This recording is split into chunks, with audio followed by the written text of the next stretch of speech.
오늘 주시는 하나님의 말씀 신약 성경 요한복음 13장 21절에서 30절까지 교독합니다. 예수께서 이 말씀을 하시고 심령이 괴로워 증언하여 이르시되 내가 진실로 진실로 너희에게 이르노니 너희 중 하나가 나를 팔리라 하시니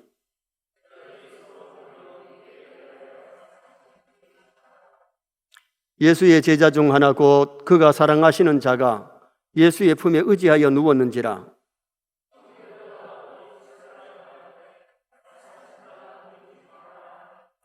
그가 예수의 가슴에 그대로 의지하여 말하되 주여 누구니이까?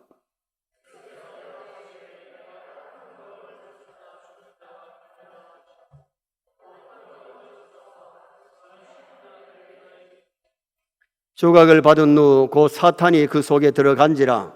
이에 예수께서 유다에게 이르시되 내가 하는 일을 속히 하라 하시니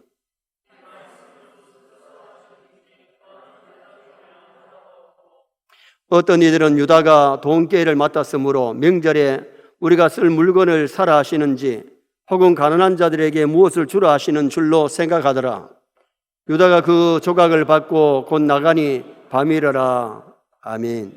한번 따라 하시겠습니다. 그가 사랑하는 자가 예수님의 품에 의지하여 누웠는지라. 사람들이 세상을 살면서 성공적인 인생을 산다는 것이 쉽지는 않습니다. 그러나 반드시 승리의 인생을 살아야 될 줄 믿습니다. 승리의 인생을 살려면 대신관계, 하나님과 바른 관계, 대인관계, 사람들과 바른 관계, 대기관계, 자신에게 부끄럽지 않는 그런 삶을 살아가셔야 됩니다. 그래서 오늘 낮에는 성공적인 인간관계라는 제목으로 오늘 이 본문을 상고하려고 합니다. 어떤 농부가 작은 우리에 개와 고양이를 함께 키웠답니다. 본래 개는 늑대과에 속하고 고양이는 호랑이과에 속하기 때문에 서로 맞지를 않는데요. 그래서 아니나 다를까 둘이 각각 한쪽에 모서리를 차지하고 눈만 뜨면 덤비고 물고 싸우더랍니다. 하지만 얼마 뒤에 서로를 이해했는지 친숙해져 가지고 뺨을 비비기도 하고 핥기도 해주고 서로 같이 눕기도 하더래요. 그래서 이번에는 닭을 한 마리 넣어놨더니 또 역시 막 으르렁대면서 막 쫓기도 하고 푸드덕거리고 싸우기를 하더랍니다. 그런데 얼마를 지나니까 친숙해져 가지고 이해를 했는지 서로 잘 지내더라는 거죠. 그런데 만물의 영장인 사람들이 서로 미워하고 시기하고 질투하고 싸우고 분쟁하고 이렇게 살아서 성공적인 인생이 될 수가 없잖아요. 오늘 우리가 짧은 나그네 인생을 살면서 성공적인 인생을 살도록 무단히 노력하고 애써야 되는데 이해하고 서로 공존하고 화평하면서 살아가셔야 돼요. 오늘 본문의 내용이 예수님이 마지막 만찬석에서 너무 심령이 답답해서 너희 중에 한 사람이 나를 팔겠다, 너희 중에 한 사람이 나를 판다. 장례가 조용해집니다.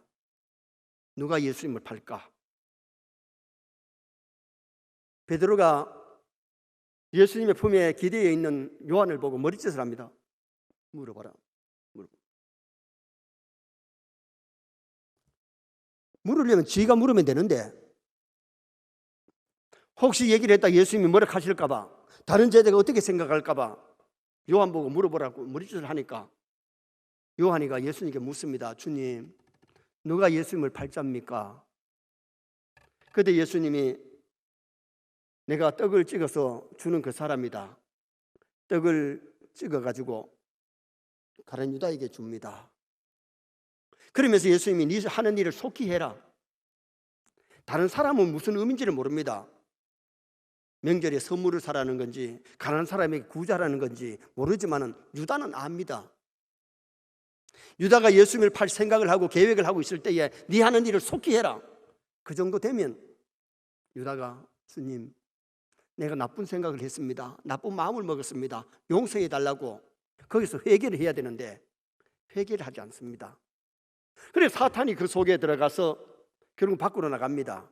밖에 나가니까 캄캄한 밤입니다. 영적으로도 유다에게는 캄캄한 밤입니다. 대제사장들에게 가서, 제사장들에게 가서, 장로들에게 가서 은 30 받고 예수님 팔아먹습니다. 이 내용이 오늘 본문의 내용입니다. 이 내용을 가만히 살펴보면 주님과 제자와의 관계, 제자와 제자의 관계, 개인 한 사람 한 사람의 관계가 어떤지를 알 수가 있는데, 그럼 오늘 이 본문에서 성공적인 인간관계를 가지려면 어떻게 해야 되느냐? 첫째는 대신관계를 잘해야 됩니다. 하나님과 나와의 관계, 주님과 나와의 관계가 원만해져야 된다는 거죠. 오늘 본문의 베드로와 요한은 예수님과 관계가 바로 맺어져 있지만은 가룟유다와 예수님의 관계는 영 관계가 원만하지 않습니다. 성도는 무엇보다도 하나님과의 바른 관계, 예수님과 바른 관계 맺고 사시기를 축원합니다. 여러분, 아무리 사람과의 관계가 원만할지라도 주님과 나와의 관계가 원만하지 못하면 신앙에 실패입니다. 정말 주님을 사랑하고 하나님을 사랑하는, 정말 하나님을 잘 믿는 그런 신앙인이 되도록 노력을 해야 되죠. 베드로는 일찍이 신앙 고백하고 신임받는 제자로 살았습니다. 마지막에는 로마에 가서 십자가를 거꾸로 지고 순교의 제물이 됩니다. 요한의 관계는 누구보다 주님을 많이 사랑하고 주님의 사랑을 많이 받았던 제자, 오늘도 주님의 품에 기대해 가지고 있는 요한. 자, 23절 말씀을 다 같이 한번 읽으시겠습니다. 23절, 예수의 제자 중 하나 곧 그가 사랑하시는 자가 예수님의 품에 의지하여 누웠는지라. 이 제자가 누구냐? 그가 사랑하시는 자가 요한입니다. 요한은 제자들 중에서 예수님을 가장 많이 사랑했고 주님의 사랑을 가장 많이 받았던 제자가 사도 요한이지요. 우리가 신앙생활을 하면서 얼마나 주님을 사랑하고 주님의 사랑을 받는가. 교회 와서 우리가 예배를 드려도 주님을 사랑하지 아니하면 주님의 뜨거운 사랑 받을 수가 없잖아요. 가룟유다와 예수님의 관계는 예수님을 팔 자, 배신할 자, 지옥 갈 자. 우리는 돈 때문에, 직장 때문에, 명예 때문에 예수님을 팔아먹는 교인 되면 안 돼요. 그러면 예수님과 바른 관계를 맺으려면 어떻게 해야 되느냐? 하나님이 살아계신과 예수님이 하나님의 아들, 나의 구주이심을 믿어야 우리가 주님과의 바른 관계를 맺을 수 있어요. 마태복음 16장 16절에 베드로는 고백합니다. 주는 그리스도시요 살아계신 하나님의 아들이십니다. 이것을 알고 믿었을 때에 바요나 시몬아 네가 복이 있도다. 이를 네게 알게 한 이는 하늘에 계신 내 아버지시니라. 은혜 받아야 예수님이 하나님의 아들로 나의 구주로 믿어질 줄 믿습니다. 은혜 안 받으면 예수님이 하나님의 아들로 나의 구주로 안 믿어집니다.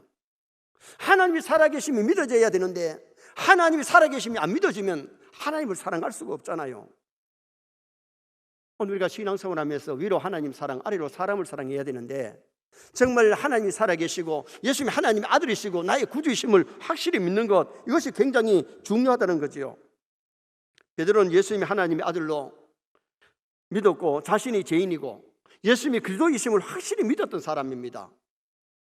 베드로의 3대 고백을 우리가 고백할 수 있어야 되는데, 주님을 처음 만났을 때 은혜 받고 나는 죄인입니다. 죄인 고백. 두 번째 고백이 주는 그리스도시요 살아계신 하나님의 아들이십니다. 신앙 고백. 마지막에 갈릴리 바닷가에서 내가 주님을 사랑하는 줄 주님이 아십니다. 사랑 고백. 우리가 오늘날 또 신앙생활 할 때에 하나님 앞에 잘못된 것을 고백하는 죄인 고백, 회개가 있어야 돼요. 그리고 우리가 주일마다 신앙 고백을 하잖아요. 사도신경 신앙 고백. 이 신앙 고백만 믿으면 구원받을 줄 믿습니다. 그리고 사랑 고백, 주님, 내가 주님을 사랑합니다. 기도하면서 사랑을 고백할 수 있는 그런 신앙인, 정말 주님을 사랑하고 주님 앞에 고백하고 주님을 사랑하는 성도가 되셔야 되지요.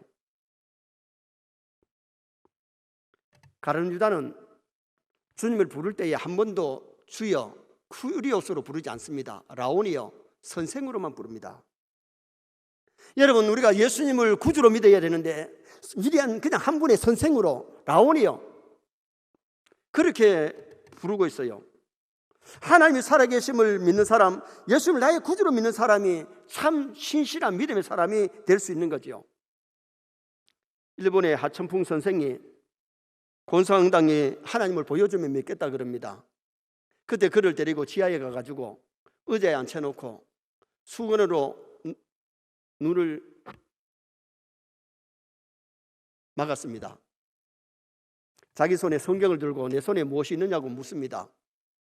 그때 곤상당이 무엇이 있는지 없는지 모르겠다고, 그때에 도자기를 풀어라, 풀고는 뭐 들었느냐 물었더니 성경책입니다. 내 손에 성경책을 안 들어서 당신이 못 보는 것이 아니고 당신의 눈이 가리워졌기 때문에 모르는 거라고. 오늘 우리가 중요한 것은 창조주 하나님을 자꾸 믿어야 되는데 인간의 눈들이, 영의 눈이 어두워져 가지고 그냥 두면은 하나님을 찾을 수가 없고 볼 수가 없어요. 마태복음 5장에서 말씀합니다. 마음이 청결한 자는 복이 있나니 그가 하나님을 볼 것이며. 여러분, 우리의 마음의 눈이 밝아지면, 영의 눈이 밝아지면 하나님이 살아계심이 믿어지지만은 영의 눈이 어두워지면 타락이 있기 때문에 스스로 하나님을 찾기가 참 어려워요. 하나님을 찾을 수 있는 방법을 우리가 세 가지로 말할 수 있는데, 첫째는 성경을 통해서 하나님을 알 수 있어요. 성경은 하나님의 말씀입니다. 하나님이 어떤 분이신지, 뭘 좋아하시는지 싫어하시는지가 여기 다 기록되어 있습니다. 성경만 믿으면 하나님이 살아계심을 믿고 그 하나님을 만나고 체험할 수 있어요. 그 다음에 사람이 하나님을 찾을 수 있는 방법이 천지 만물, 하나님 지으신 만물 속에 하나님이 살아계심을 볼 수가 있어요. 태양을 만드신 분, 달을 만드신 분, 지구를 만드신 분, 인간을 만드신 그분. 인간의 지으심이 얼마나 심오막측합니까? 부부를 통해서 애가 어머니 태에 베어가지고 거기서 10달을 자라다가 세상에 태어나서 이 세상 살아가는 것이, 아기가 태어날 때는 엄마의 가슴에 저지 우유가 나오고 평일 그냥 일반 때는 나오지 않습니다. 하나님의 지으심이 심오막측한데 천지 만물, 하나님이 지으신 만물 속에 하나님이 살아계심을 볼 수가 있습니다. 그리고 자기 양심을 통해서 하나님을 찾을 수 있어요. 하나님 누구에게든지 양심을 주시는데, 물론 더러운 양심이 있고 하이 맞은 양심이 있지만 청결한 양심은 하나님을 찾아갈 수가 있는 거예요. 우리 세뇌 모든 성도가 살아계신 하나님을 만날 수 있기를 바랍니다. 하나님이 살아계심을 믿고 예수님이 하나님의 아들로 나의 구주로 믿어질 때에 하나님과 관계가 회복되고 관계가 바로 되는 거죠. 그리고 또 하나는 하나님이 늘 항상 보고 계심을 믿어야 하나님 앞에 바르게 우리가 살아갈 수 있습니다. 사람은 눈으로 봐야 알고 귀로 들어야 알지만은 하나님은 신이시기 때문에 직감적으로 압니다. 우리가 머리카락이 몇 개인지를 사람은 일일이 세어야 몇 개인지 알지만은 하나님 직감적으로 머리카락이 누구는 몇 개인지를 다 알고 계세요. 그래서 마태복음에 보면 우리 머리카락 하나까지 세시는 하나님이시다. 혹시 자기 머리카락이 몇 개인지 아시는 분 한번 손 들어보소. 아니, 눈썹이 몇 개인지를 한번 들어보소. 세어보지도 않았고 모를 겁니다. 그러나 하나님 우리의 눈썹이 몇 개인지, 우리의 마음이 어떤지, 우리의 과거, 현재, 미래를 다 아시는 하나님 아니십니까? 베드로가 예수님을 3번이나 부인할 것도 미리 말씀하셨고, 가룟 유다가 예수님을 팔 것도 말씀하셨는데 정말 그대로 팔잖아요. 하나님은 우리의 과거, 우리 현재, 우리 미래를 아시는 하나님이십니다. 그 하나님 믿으시기를 바랍니다. 사람이 듣지 않아도 하나님 우리의 말하는 것을 다 듣고 계시고 우리 행동을 아시는데, 은밀한 중에 보시는 하나님이 우리의 모든 것을 다 아세요. 그래서 은밀한 중에 하나님이 모든 것을 심판하시기 때문에 그 하나님 바라보는 사람은 하나님 앞에서 정직하게 살려고, 바르게 살려고, 죄 짓지 않으려고 노력하는 아름다운 삶을 살아갈 수가 있는 겁니다. 그래서 전도서 12장 14절에 하나님은 모든 행위와 모든 은밀한 일을 선악간에 심판하시리라. 우리를 늘 보고 계시는 하나님 앞에 살면 정직하게 바르게 신앙인으로 살아갈 수 있는데, 그래서 오늘 우리가 성공적인 인간관계를 맺으려면 대신관계, 하나님과의 관계, 주님과 나와의 관계가 원만해져야 아름다워져야 되는데, 하나님이 살아계시고 예수님이 하나님 아들이시고 우리의 구주이심을 믿을 뿐만 아니라 하나님이 늘 보고 계시기 때문에 하나님 앞에서 말하고 하나님 앞에서 행동하는 나와 여러분 되시기를 축원합니다. 두 번째로 성공적인 인간관계는 대인관계, 이웃과 나와의 관계를 바로 맺어야 됩니다. 오늘 본문의 베드로와 요한은 서로 묻고 얘기하고 의논하고 협력 관계입니다. 그 관계가 잘 되는데 유다는 통 관계가 잘 안 됩니다. 생각부터 딴판입니다. 오늘 여기 세 제자의 이웃 관계를 보면 요한이 제일 원만하고 그 다음에 베드로이고 그 다음에 가룟 유다는 아주 인간관계가 좋지 않습니다. 베드로는 누가 팔지 궁금하면 지가 물어보면 되는데 요한 보고 물어봐라. 머리짓을 했다 그랬잖아요. 왜 지가 묻고 요한에게 시킵니까? 물었다가 책망 들을까 봐. 다른 제자가 어떻게 생각할지 몰라가지고 어떻게 보면 좀 비겁한 데가 있죠. 베드로는 비겁한 데가 있으니까 운진다니까 생명의 위협이 오니까 예수님을 3번이나 모른다고 부인했던 사람 아닙니까? 오늘 우리가 대인관계, 사람과의 관계도 너무 비겁하면 좋은 인간관계 안 됩니다. 나만 내 입장만 생각하면 좋은 인간관계 안 됩니다. 상대방의 입장도 좀 읽을 줄 알고 상대방을 위해서 내가 좀 희생할 줄도 아는 그런 원만한 관계를 이루어져야 되죠. 요한은 물어보라 그러니까 내 입장이야 어떻든 간에 예수님께 직접 물었잖아요. 오늘 우리가 중요한 것은 요한의 이웃관계, 순진하고 착하고 내 입장만 아니라 남의 입장도 좀 생각하는. 누가복음 10장에 보면 여리고로 내려가던 사람이 강도를 만나지요. 강도는 남이야 죽든 말든 자기 하나 잘 살기 위해서 남을 해롭게 하고 괴롭힌 사람입니다. 신앙인이 강도 같은 삶을 살면 안 됩니다. 제사장과 레위인은 그냥 죽어가는 사람 보고도 지나가 버립니다. 왜? 어정어정하다가 자기도 강도를 만날까 봐. 만약에 강도 만난 사람이 자기 형님이라면, 자기 삼촌이라면, 자기 이모라면, 고모라면 그냥 지나가지 않았을 겁니다. 오늘 우리가 이 세상 살아가면서 남이야 죽든 말든 나 하나만 잘 살면 된다고 하는 이러한 이기주의, 이런 삶을 살면 좋은 인간관계 아닙니다. 어떨 때는 좀 양보도 하고 배려도 하고 남의 입장 좀 생각하고. 아멘. 하도 안 해가지고 아멘이 안 되잖아요. 내 입장만 생각하고 내 욕심만 채우려고 하면 좋은 인간관계 맺을 수 없어요. 가족이나 교우들이나 친척이나 직장의 동료나 내 이웃관계가 어떤 관계냐. 가룟 유다와 같이 내 욕심만 부리는 그런 사람 되면 좋은 인간관계 맺을 수가 없습니다. 가룟 유다는 돈 때문에 스승을 팝니다. 3년 동안 따라다니면서 말씀을 배웠고 기적을 받고 놀라운 역사를 했습니다. 믿고 재정까지 맡겼지만은 가룟 유다는 열심을 팔아먹습니다. 오늘 우리가 이웃과의 바른 관계를 맺으려면 상부상조할 줄 알아야 돼요. 서로 돕고 사랑하는. 마태복음 22장 39절에 하나님 사랑, 이웃 사랑이 온 율법과 선자의 강령이라 그랬습니다. 요한일서 4장 20절에 누구든지 하나님을 사랑하노라 하고 형제를 미워하면 거짓말하는 자니 그 형제를 사랑하지 아니하는 자는 보이지 않는 하나님을 사랑할 수 없다. 진짜 하나님 사랑하면 사람을 사랑해야 돼요. 아멘. 진짜 하나님 사랑하면 사람을 사랑해야지 보이는 사람을 사랑하지 않는 사람이 보이지 않는 하나님을 사랑할 수 없느니라. 내가 하나님을 정말 믿는 사람이라면, 하나님을 사랑하는 사람이라면 사람을 사랑해야 된다는 거예요. 어떤 사람은 교회는 잘 나오고 성경 말씀을 많이 알지만은 기도는 하는데 이웃 사랑에 대해서 너무 희박합니다. 그러면 좋은 신앙이 아니라는 거죠. 고린도전서 13장은 말씀합니다. 천사의 말을 할지라도 사랑이 없으면 울리는 꽹과리에 불과하고 산을 옮길 만한 믿음이 있다고 할지라도 사랑이 없으면 그건 아무것도 아니라는 겁니다. 우리가 신앙생활하면서 위로 하나님을 얼마나 사랑하는가, 아래로 사람을 얼마나 사랑하는가, 좋은 인간관계 맺으려고 노력해야 됩니다.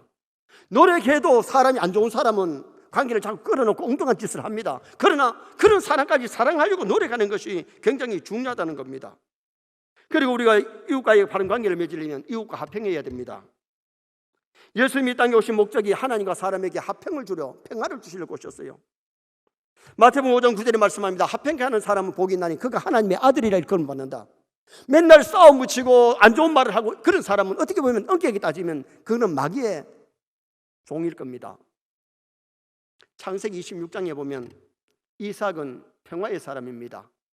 블레셋 사람들이 우물 파놓으면 뺏고 그래서 양보하고 양보했는데 나중에는 그들이 찾아와가지고 화친합니다. 우리 잘못했다, 우리하고 잘 지내자. 그런 관계가 회복되잖아요. 그 사람들하고 자꾸 싸우다 보면 그 사람들하고 담을 쌓고 원수가 됩니다. 우리 신앙인들이 어떻게 보면 양보하면은 바보 같은 짓이라고 말할지 몰라도 양보하면 하나님께서 그 사람들 무릎 꿇도록 만들어 주십니다. 승리하게 하십니다. 그래서 오늘 우리가 이 세상 살아갈 때에 화평을 하려고 무단히 애를 쓰고 노력해야 되는데 용서하고 양보하고 정말 보복하지 않는 삶을 살아야 돼요. 보복하려면 나도 악해져야 보복할 수 있기 때문에 양과 염소가 싸우면 양이 늘 집니다. 왜? 염소는 뿔이 있고 염소는 힘이 더 셉니다. 그런데 염소를 이기려면 내가 그렇게 같이 악해져야 보복할 수 있기 때문에 보복을 우리 신앙인들이 하지 말고 원수 갖는 것 하나님께 맡기시기 바랍니다. 그래야 우리가 양과 같이 살아갈 수 있는 성도가 될 수 있죠. 김대중 대통령이 잘한 것이 뭐냐? 노벨 평화상을 받은 분이고 북한을 품에 안으려고 노력했던 분이 김대중 대통령입니다.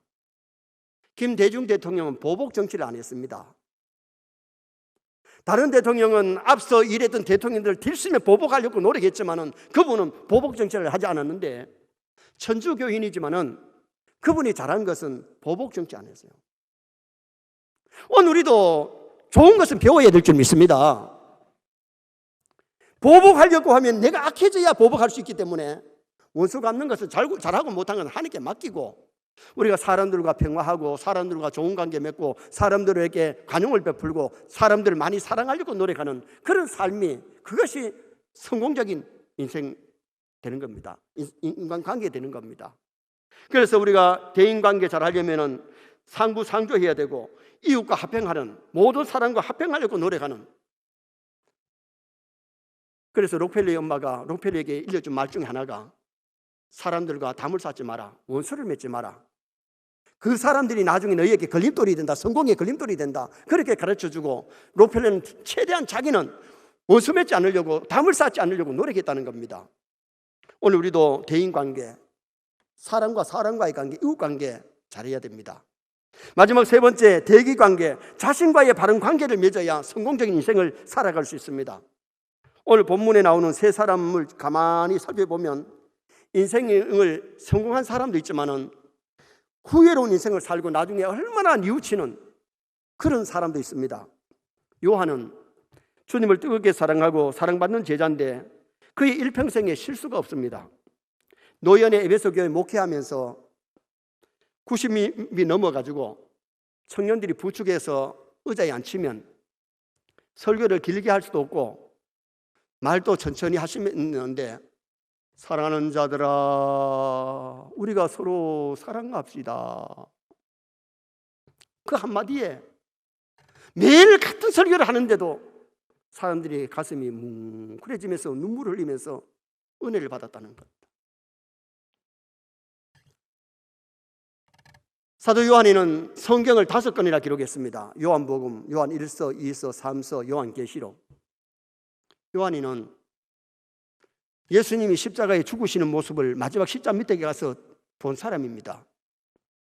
베드로가 순교한 소식도 들었고 다른 제자들이 순교한 소식을 다 들었는데 요한이는 산 순교자입니다. 그가 에베소에 목회하다가 하루는 제자들을 데리고 산에 올라가서, 얘들아 여기 구덩이 하나 파라. 구덩이를 팠습니다. 사람 하나 누울 만큼 구덩이를 팔고 제자들 심부름 보내서 심부름 갔다 오니까 거기에 누워가지고 하나님의 부름받아서 갔습니다. 운구할 필요도 없이 그냥 흙만 덮으면 되도록.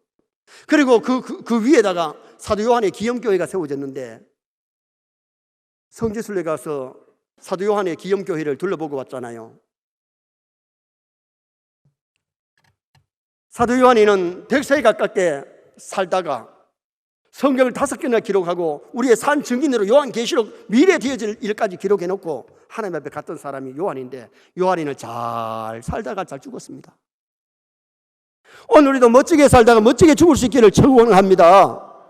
정말 우리가 멋진 인생을 살아갈 수 있도록 노력해야 되는데, 요한은 자신이 봐도 주님이 봐도 누가 봐도 잘 살다가 잘 갔어요. 그 다음에 베드로는 수제자지만은 기도하지 않다가 시험에 빠진 적이 있었지만은 회개하고 로마에 가서 보험 전하다가 십자가 거꾸로 지고 순교했는데 그리고 남은 생이 복되고 아름다웠지요. 우리도 지난날에 허물이 있으면은 허물을 회개하고 다시는 그런 죄를 짓지 않고 말씀대로 살도록 노력해야 돼요. 여러분, 나와 여러분들이 때가 살아오면서 베드로처럼 실수 하나 안 하는 분이 있겠어요? 요한처럼 실수 없이 살았으면 좋겠지만은 실수했을 때 철저하게 회개하고 고치고 남은 여생을 더 멋지게 아름답게 살아가는 성도가 되셔야 돼요. 베드로는 남에게 관심이 많아가지고 예수님이 갈릴리 바닷가에서 네가 나를 사랑하느냐 물으시고 네 양을 치라고 물으신 다음에 네가 이제는 삐뛰고 팔을 벌리게 된다. 마지막에 십자가에 거꾸로 순교할 것을 예고했을 때에 그러면 자기 죽음 잘 죽으려고 노력하면 되는데 뭐라고 묻습니까? 죄는요. 사도 요한을 가르쳐서 요한은 어떻게 되겠냐 묻습니다. 그때 예수님이 뭐라 그럽니까? 내가 올 때까지 둘지라도 네하고 무슨 상관이냐? 네 할 일이 잘해라. 오늘 많은 사람이 남이 잘 믿고 못 믿는 거 크게 관심이 많은데 물론 그 관심도 필요는 합니다만은 내가 잘 믿고 내가 바로 살고 본보기가 되어야 될 줄 믿습니다. 과거의 실수를 거울 삼아서 회개하고 남은 생을 정말 멋지게 아름답게 사명 감당했던 베드로 같은 그런 성도가 되도록 노력해야 됩니다. 또 하나 가룟 유다, 머리는 참 똑똑합니다. 계산을 잘합니다. 그러니까 주님이 현금계를 맡긴 거죠. 이름 뜻이 좋습니다. 찬양하다, 달콤하다. 그의 삶이 달콤하고 그의 삶이 하나님을 찬양했으면 얼마나 좋겠어요. 구약의 야곱의 아들 중에 유다는 정말 가나안 갈 때에 늘 선봉했었습니다. 예수님의 족보에 나오는 인물이 되었습니다. 그의 삶이 달콤했고 아름다웠습니다. 그러나 신약의 가룟 유다, 예수님의 제자 가룟 유다는 그의 삶이 달콤하지 못했고 찬양의 삶을 살지를 못했습니다. 부끄러운 삶을 살았습니다. 그래서 주님이 가룟 유다를 가르칠 때에 차라리 나지 아니하였으면 제게 좋을 뻔했다. 차라리 사도직을 안 맡았으면 이게 좋을 뻔했다. 이런 우리 제자 되면 안 됩니다. 이런 교인 되면 안 됩니다. 가룟 유다는 위선자입니다. 예수님을 사랑하지 않으면서 팔면서도 와가지고 주님, 선생님 안녕하시지요? 예수님 입에다가 입을 맞추면서 위선된 삶을 살았어요. 우리가 진짜 신앙인이 돼야지 껍데기로 교회를 다니는 제자처럼 보이지만은 참 제자가 아닌 가룟 유다 같이 살아서 안 됩니다. 가룟 유다는 회개를 못했습니다. 회개할 기회를 몇 번이나 주님이 줬지만은 죄를 해결 못했어요. 그리고 후회로운 인생을 살았는데 예수님 팔아먹고 뉘우치고 회개한 것이 아니라 뽕나무 열로 가서 목을 메고 자살해버렸습니다. 여러분, 신앙인이 자살하면 안 돼요. 회개할 기회가 없어요. 그리고 차라리 나지 않으면 저에게 좋을 뻔했다고 예수님께로부터 책망을 들었습니다. 우리는 가룟 유다처럼 살면 안 됩니다. 베드로처럼 과거에 실수가 있었더라도 회개하고 고쳐야 되고, 사도 요한처럼 실수 없이 남은 여생 잘 살다가 사명 잘 감당하다가 하나님 앞에 가면 얼마나 멋지고 아름답겠어요. 요한처럼 좋은 인간관계, 자신이 봐도 부끄럽지 않는 떳떳한 인생을 산 거죠. 결론을 짓습니다. 오늘은 성공적인 인간관계, 대신관계, 하나님과 주님과의 바른 관계를 맺어야 되고, 대인관계, 사람들과의 관계 정말 화평하고 간용하고 배려하는 삶을 사셔야 되겠고, 대기관계, 자신과의 관계에도 부끄럽지 않는 유다 같은 삶이 아니라 요한 같은 삶을 살아갈 수 있기를 주님의 이름으로 축원합니다.